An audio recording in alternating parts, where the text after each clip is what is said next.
Bonjour à tous et bienvenue. Aujourd'hui on va faire un petit bilan des qualifications pour la Coupe du Monde 2018, ce qu'on connaît déjà à 23 qualifiés. Alors on va débuter par la zone asiatique qui n'a pas réservé vraiment de surprise, puisque comme à son habitude l'Iran a plutôt dominé la phase de qualification, étant totalement invaincu. Ils ont terminé d'ailleurs devant la Corée du Sud, voilà, devant leur groupe, et sur l'autre, dans la poule B, c'est le Japon et l'Arabie Saoudite qui iront au mondial. Alors quand même, on va revenir un peu sur cette zone-là. Alors, je ne vais pas dire que j'ai regardé les matchs autres, mais il y a des faits assez intéressants, puisque on a eu l'Australie qui n'a pas été capable, donc, de finir mieux que troisième de son groupe, derrière le Japon et l'Arabie Saoudite. De fait, ils ont joué un barrage contre la Syrie, qui viennent de gagner, et ensuite, ils vont affronter le Honduras, donc, pour déterminer qui ira au mondial. Ce qui est intéressant, c'est qu'ils ont eu beaucoup de mal, finalement, à se défaire de la Syrie, et il y a fallu, encore une fois, l'intervention divine de Tim Cahill, 37 ans et toujours aussi bon en sélection, auteur d'un doublé. Et vraiment, on parle beaucoup de Messi, à raison évidemment, mais Tim Cahill en sélection, c'est quand même incroyable. C'est un joueur qui est d'une fiabilité terrible, on se rappelle à Everton, mais en sélection également, c'est incroyable, et heureusement que les Australiens l'ont. Alors, pour revenir un petit peu sur cette zone asiatique, il y a la Chine qui avait donc ce rêve de participer au mondial, bon c'est pour plus tard. On remarque qu'ils ont marqué 12 points, ils ont fini quand même 5e sur 6 de leur groupe. Ils ont terminé derrière l'Ouzbékistan et derrière la Syrie pour 1 point. Ils sont quand même pas passés loin de faire les barrages. On notera également que le Qatar, bon, avec 2 petites victoires en 10 matchs, ils ont terminé dernier de leur groupe. Et dans le groupe B, on notera la participation de la Thaïlande, qui prend 2 petits points.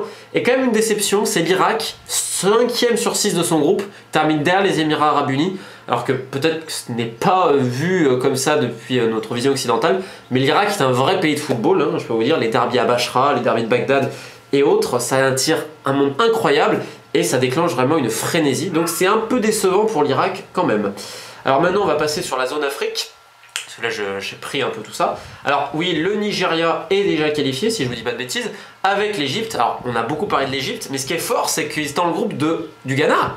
Et donc le Ghana, qui est quand même la nation africaine la plus régulière sur la scène internationale depuis une dizaine d'années, je parle sur les mondiaux, et bien là, ne sera pas là. Est-ce que, alors, je n'ai pas vraiment suivi, mais c'est intéressant de voir que c'est l'Égypte qui revient. Donc évidemment, les derniers qualifiés africains, ce sera pour la prochaine phase éliminatoire, donc je crois que c'est en novembre.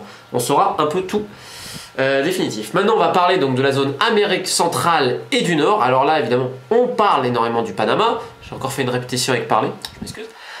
Première qualification pour un mondial, sachant que la dernière, c'est dans les dernières minutes qu'ils n'ont pas eu cette qualification. Donc il y a quand même une continuité chez le Panama, avec un groupe très expérimenté. Quand tu prends la liste, il y a pas mal de trentenaires, beaucoup de mecs qui ont 60, 70 sélections. Et il y a notamment l'attaquant de Lausanne, Torres, qui fait partie de cette liste. Alors évidemment, on parle beaucoup, j'ai encore dit parler, bon ça va pas aujourd'hui, hein, ça va pas. Le soleil doit me taper sur la tête, ou c'est peut-être parce que j'ai insulté mon entraîneur hier, je sais pas, je deviens un peu fou, bref. Donc évidemment, ce match face au Costa Rica qui était déjà qualifié, je rappelle, 2 pays voisins, ils font le nul, ils prennent le point qu'il faut. Pendant ce temps, les États-Unis perdent à Trinidad et Tobago. On se fout toujours de la gueule de Trinidad et Tobago parce que ouais, c'est un petit pays, etc. Ils ont gagné que 2 fois sur ces 10 matchs en qualif, et finalement ils vont gagner les États-Unis qui ont quand même, excusez-moi l'expression, chier leur qualif totalement. Et donc Panama va au mondial en compagnie du Mexique et du Costa Rica. Le Costa Rica, sa fameuse défense à 5, ou attention les amis, on envoie des parpaings. Le Panama, c'est quand même un peu différent, il y a beaucoup plus, je dirais, de technicité et notamment de projet de jeu. Donc il y a une certaine logique à aller voir pour le mondial. Alors on a peut-être vu pour certains dans les médias que le gouvernement a décrété que ce 11 serait férié. Et ce qui est très intéressant, le communiqué gouvernemental, c'est qu'il parle de ce match contre leurs frères du Costa Rica.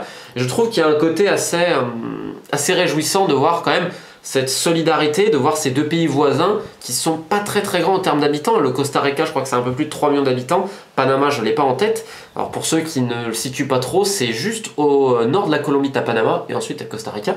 Donc c'est pas 2 pays qu'on reconnaît mondialement pour son football. On va reconnaître le Costa Rica parce que c'est un pays sans armée depuis je sais pas combien de temps, donc forcément ça fait parler. C'est peut-être le pays le plus stable, je dirais, de la zone Amérique centrale, Amérique du Sud avec l'Uruguay, notamment au niveau politique et même au niveau économique, avec cette idée de développement durable, de tourisme vert, bon, c'est encore autre chose. Et Panama, on connaît pour le secret bancaire, pour son canal. D'ailleurs, c'est marrant parce que la sélection tient son surnom du canal de Panama, mais encore le canal de Panama, c'est un peu le bordel parce que maintenant, ça passe pas pour les très grands bateaux. Mais là, je m'égare un petit peu. Mais pour ceux qui s'intéressent justement à tout ça, je vous mettrai en lien des descriptions du dessous des cartes qui parlent de ces deux pays. Et je trouve que c'est aussi une bonne manière, le foot, d'essayer de voir un peu, de découvrir certaines choses. Et notamment ces endroits du monde dont on parle pas trop, qui parlent vraiment de l'Amérique centrale. Hein, d'ailleurs, on dit souvent l'Amérique du Sud ou l'Amérique latine. Et est-ce que, par exemple, quand on dit l'Amérique latine, est-ce qu'on prend en compte l'Amérique centrale? Souvent, on a plus cette idéologie juste du Sud. Je trouve que c'est une erreur. En parlant d'Amérique du Sud, alors évidemment, on a tous suivi ce qui s'est passé en Argentine, voire même pour la Colombie, parce que quand même la Colombie, il y avait une pression terrible sur Peckerman, et donc ils vont faire ce nul au Pérou. C'est jamais facile d'ailleurs d'aller au Pérou. Le Pérou qui sera en barrage, voilà, contre la Nouvelle-Zélande. Alors je souhaite bonne chance aux Néo-Zélandais pour aller à Lima, parce que le Pérou travaille très sérieusement, et je pense que c'est pas uniquement sur la sélection qu'on peut le voir. Il y a tout un processus qui est en train de se faire, il y a de plus en plus de jeunes qui vont aller en Europe. Je pense notamment il y a quelques années, tu avais Benavente, je crois qu'il s'appelle comme ça, qu'aujourd'hui tu as Charleroi, qui était par exemple à la Castilla, donc au Real. Tu as quand même un vrai processus qui est en train de se mettre en place. Et cette qualification de l'Argentine, donc sur cette victoire 3-1 en Équateur, elle masque quand même l'irrégularité. Non, pardon, excusez-moi, je me suis emmêlé. Le fait que le Pérou ne soit pas qualifié directement et que ce soit l'Argentine, dernier moment qu'ils le prennent, quand tu regardes, j'en ai parlé avec pas mal de mecs qui ont suivi les phases, c'est quand même dommage pour le Pérou, parce que le Pérou a affiché un jeu, des idées de jeu bien claires, bien précises, qui auraient peut-être mérité plus. Mais enfin déjà ils prennent la place de barragiste devant le Chili et le Paraguay qui a longtemps cru en, on va dire, en sa chance, même si voilà, niveau jeu, je pense qu'il y a un écart entre le Pérou dans le projet collectif et le Paraguay. Alors les autres qualifiés sont le Brésil et l'Uruguay qui avaient fait un début de qualification de tonitruant. Après ils ont un peu faibli, notamment dans le jeu. Il y avait eu des pépins physiques pour Suarez, pour Cavani. Là t'as quand même l'intégration de quelques jeunes, ce qui était demandé quand même par pas mal d'Uruguayens, parce que la sélection de Tabarez est un peu, on va dire, toujours la même. Et donc l'Uruguay termine bien avec cette victoire en Bolivie. Mais ils ont géré l'Uruguay. On dit oui, c'est moche. Ben ouais, mais on va au Venezuela, tu sais que c'est un peu la merde. Parce qu'ils ont fait aussi une vraie progression durant ces qualifications, même s'ils terminent dernier.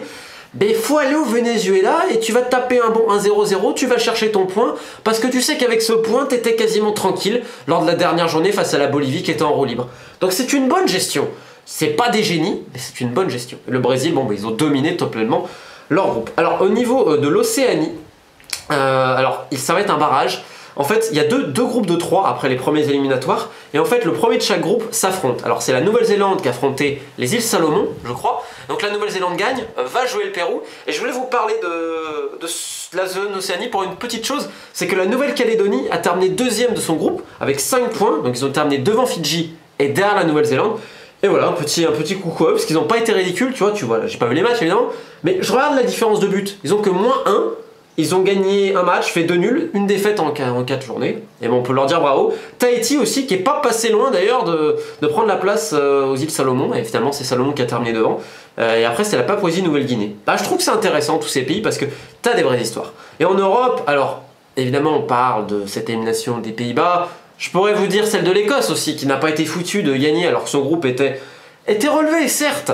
Mais il faut pas s'étonner quand tu as des sélectionneurs pareils qui vit. Alors si on dit de Deschamps qu'il est un peu en mode de l'ancien temps, Gordon Strachan, si vous voulez, c'est l'ami de Fred Pierre à Feu, Barnet. Pour ceux qui connaissent les Pierre à Feu, bah c'est Barnet un peu. Et donc il a quand même trouvé le moyen de dire qu'il y avait une faute de la génétique, les Écossais n'étaient pas assez grands, nanani, nanana. Le mec a changé de système tout le long et il a jamais su mettre une défense. Enfin, les choix de Gordon Strachan, c'est quelque chose, je pense que les neurologues pourraient aller et diraient mais attends, mais Gordon, tu peux nous expliquer comment le mec, donc Chris Martin, il en pile pas une depuis un an? Ah bah il joue, alors enfin, tu sais pas pourquoi, le mec il a rien foutu. Enfin, bon. Phillips qui joue.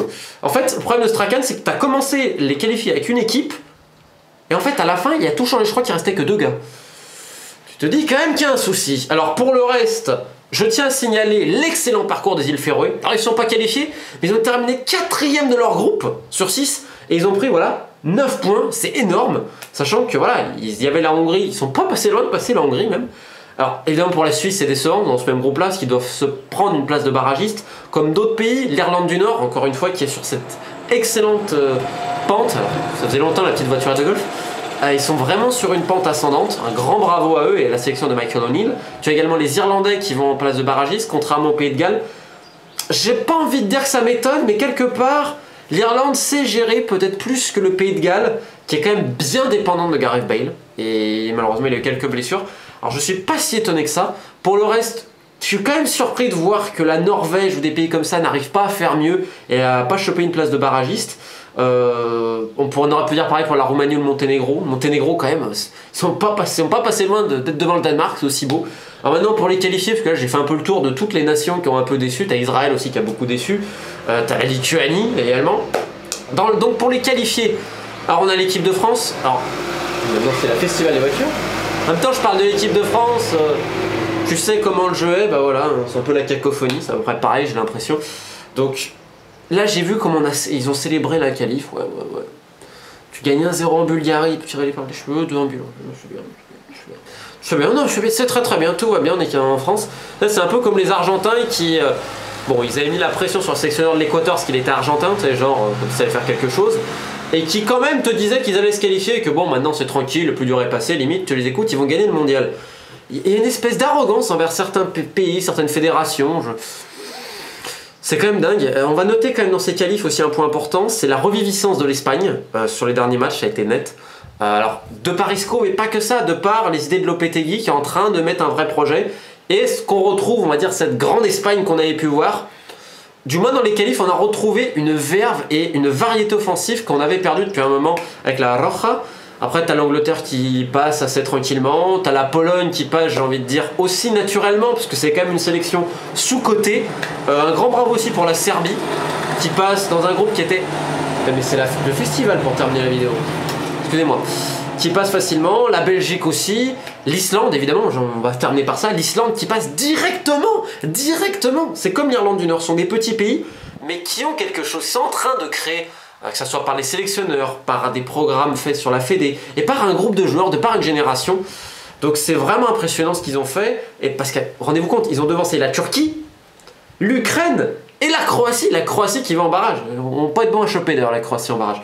Donc voilà, les barrages ça va être passionnant, comme la dernière journée en Afrique, mais en tout cas je suis pas tellement surpris de voir certaines nations qui sont au rendez-vous, comme l'Iran, comme l'Arabie Saoudite, qui est quand même dans sa zone, est souvent là.